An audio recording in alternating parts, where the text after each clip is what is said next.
今日はコーヒードリッパーの続きを作っていこうと思います。この編み方は前回の動画で解説しているので、まだ見ていない方は見てみてください。前回この角から立ち上げていって編み進めていきました。足りない分のひごはお好みの高さまで足してください。で、この端の方はそんなに長さが必要ないので、こっちの方で編んでいて余っている丈を折って足していっても OK です。そうするとひごの本数が少なくて済みます。枠をここにつけていくんですけど、まずは余分なひごを切っていこうと思います。高さはお好みなんですけど、私は10センチの高さにしようと思います。なのでこの角から10センチを測って印をつけます。それを何箇所か印をつけていきます。印がつけられたら印を結んでいきます。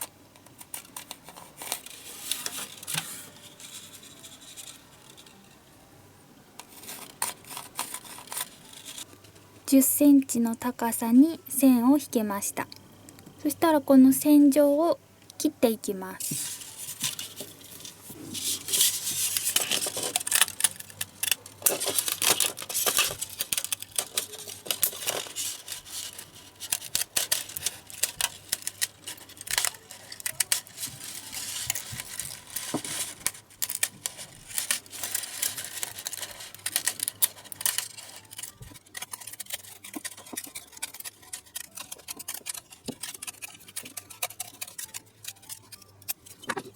余分なひごが切れました。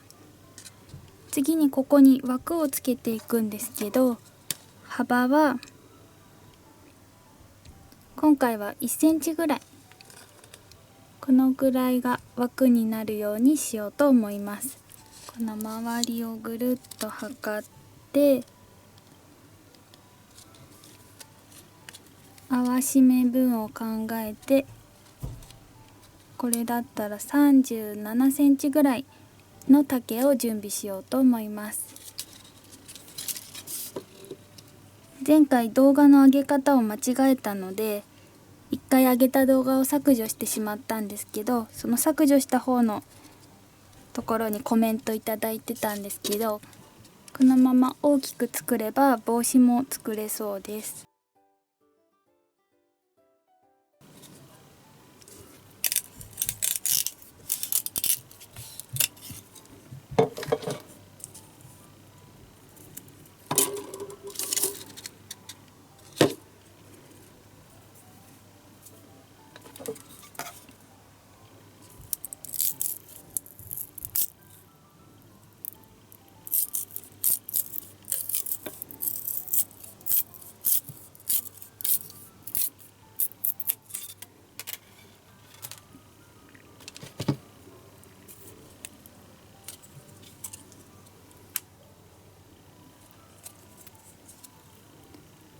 厚さは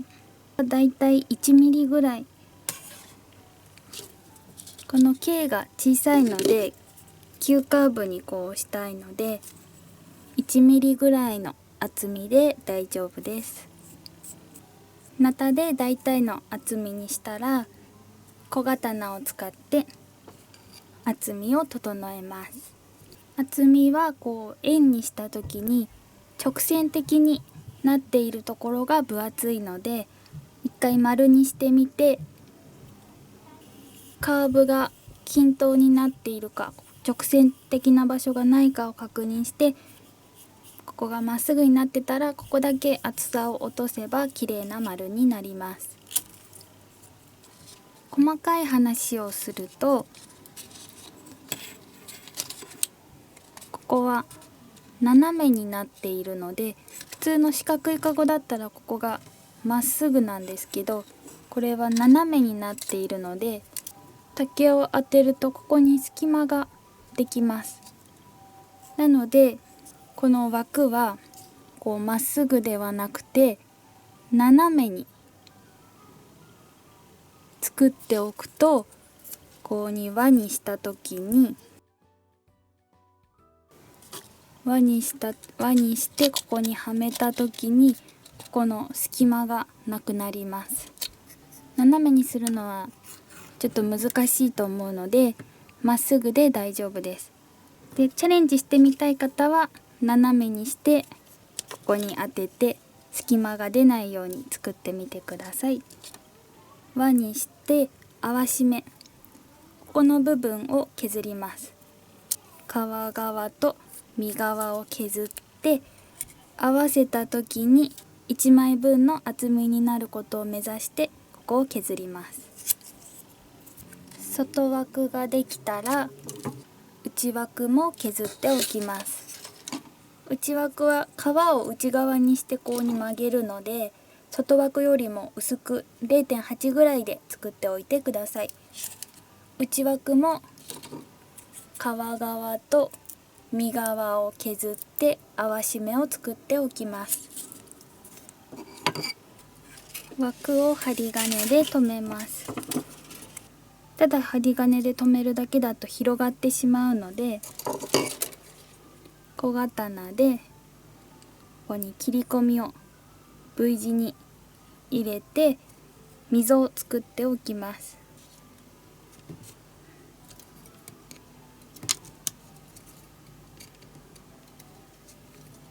ここに溝を入れておくと、ここに針金が引っかかってこれ以上広がらないようになるので、必ず溝を作ってから針金を巻きます。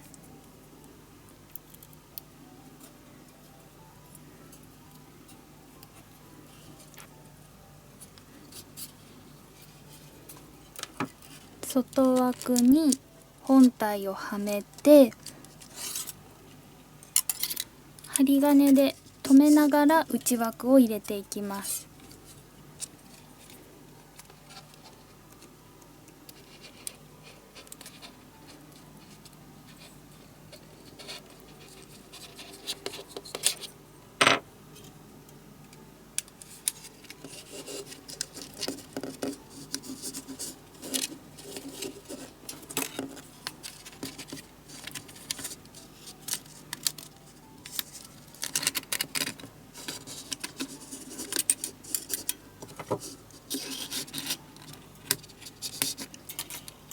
仮止めなので緩めにつけておきます。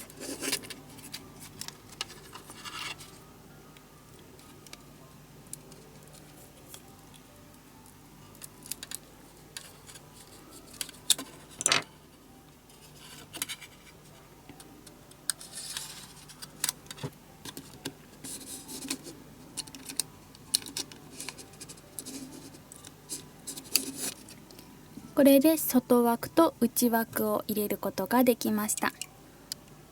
最初は緩めにつけて、だんだんと針金をきつくしてしっかり収まるように頑張ってください。次は10日狩りをしていきます。直径が 10.5 ぐらいなので、円周が 10.5×3.14 で32から33ぐらい、33ぐらいなので 33÷10 で 3.3 ごとに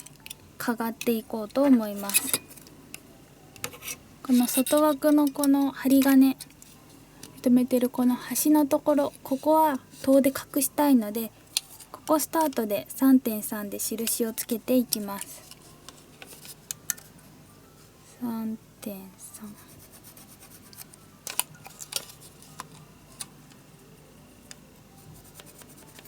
3.3 センチごとに印をつけました。作っているカゴの直径を測って直径 ×3.14 でこのぐるっと円周を出して、今回はそれ割る10にして3センチぐらいになるように。あんまり広すぎると本体と枠が安定しないし、狭いとそれだけ戸をかがる場所が多くなるので、丈夫にはなるけど大変っていう感じです。なので3センチから2センチぐらいで印がつけられるようにしておきます。で、籐は水に浸して柔らかくしておいてください。スタートの場所は内枠の合わし目がこっちにあるので、この辺から始めようと思います。そうするとこっからこうギュッギュッギュッとしっかり締めていって、ギュッとくっついた状態で終わることができるので、この辺から始めていきます。籐のかがり方はお好みで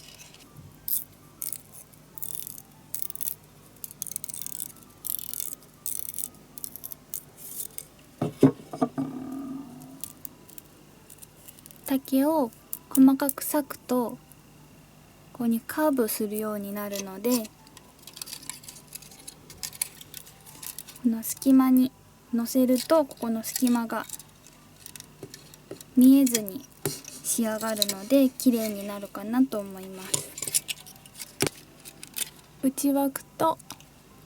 本体の隙間にスタートの籐を差し込みます。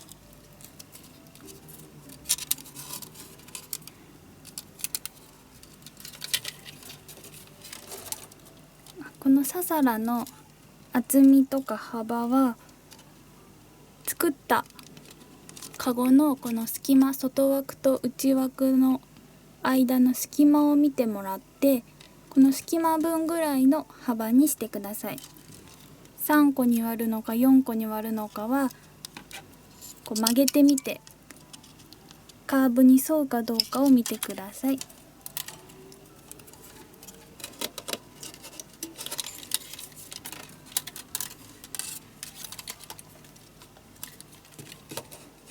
ぐるぐると巻いていって印のところまで来たら、ちょっとこの針金は邪魔なので一回外します。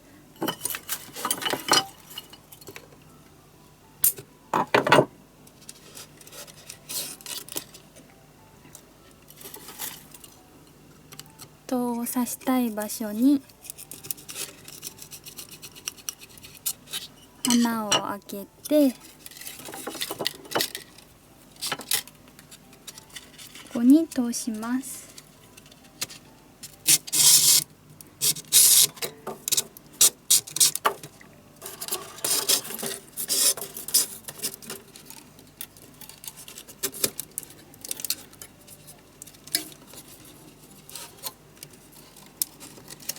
でまたぐるぐると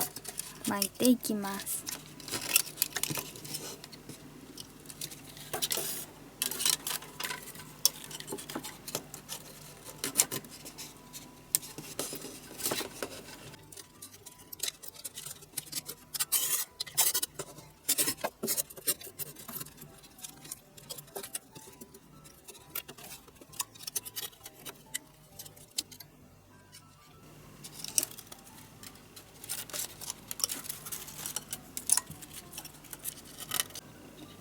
端は長めで1本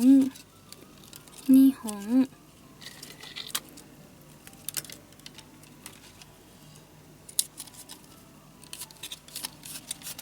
3本ここに刺します。3本通して、この籐は横の籐の下を通って3本目の籐の上を通っていきます。で次この2本目の籐の下を通って3本目の籐の上を通ってここに入ります。三つ編みみたいな感じです。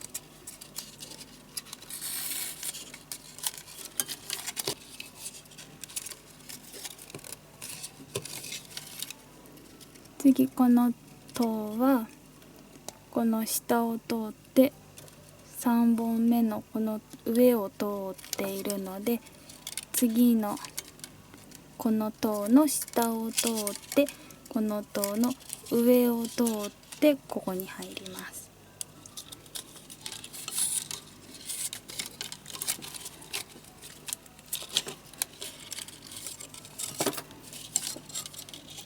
これも下を通って上を通ってここ。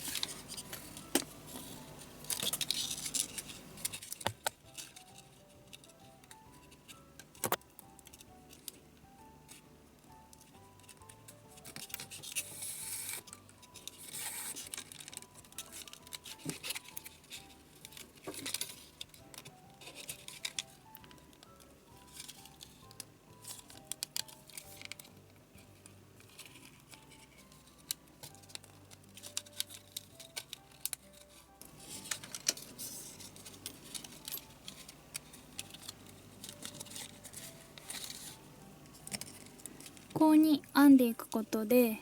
穴を開けた部分とこの本体と枠の隙間の部分が隠れるので、これはやらなくてもいいんですけど、塔でかがっていきます。細い塔がこうピロピロとなっているところは火で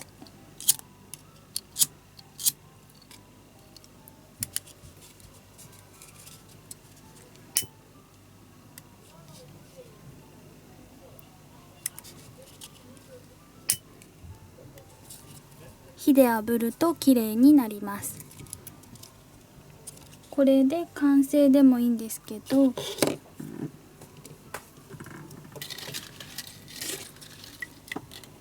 こに取っ手が欲しい場合は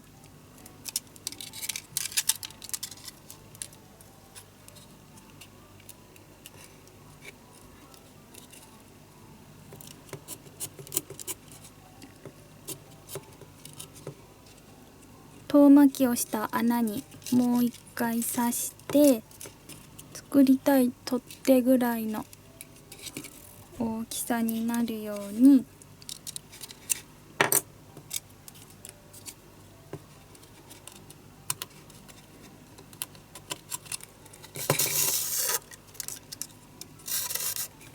もう一回ここに刺します。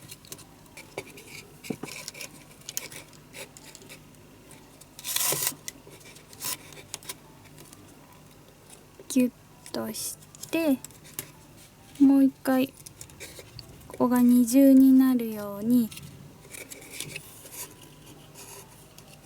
こっちに次刺します。この刺し方はそんなに厳密じゃなくても、ここが二重になるようにしてあれば大丈夫です。そして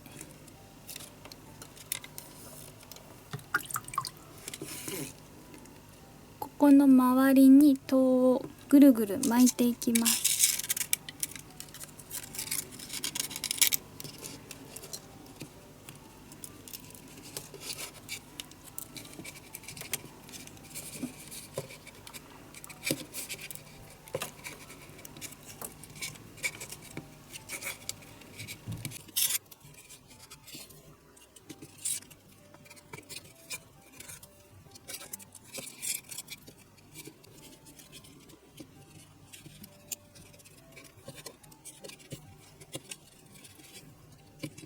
最後の方まで来たら少し残してここは緩く巻きます。ギュッと締めずに緩く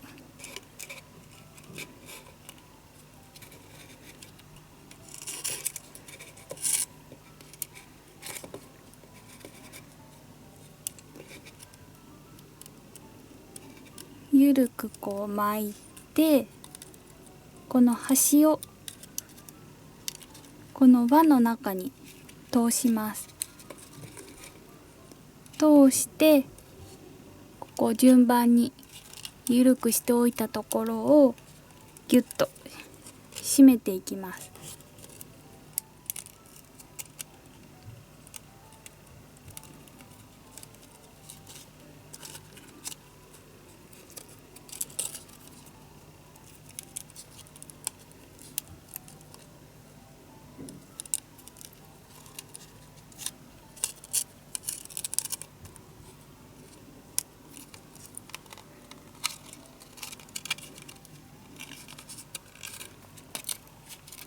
で最後この端をギューッとギュッと引っ張ればここが安定します。で余分な籐は切れば取っ手が作れます。ここは緩むことがあるので、心配な方はアロンアルファとかをちょっと垂らしておくと丈夫になります。結構丈夫に。これで取っ手もつきました。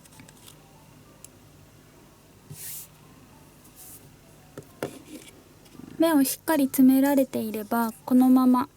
コーヒーを入れて落としても落とせると思うんですけど、お好みで、これは布で作ったんですけど、布のフィルターとかを入れてコーヒーを落としてみてください。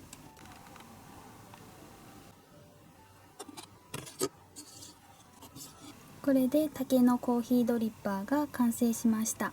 よかったら作ってみてください。この動画がいいなと思ったらチャンネル登録とグッドボタンお願いします。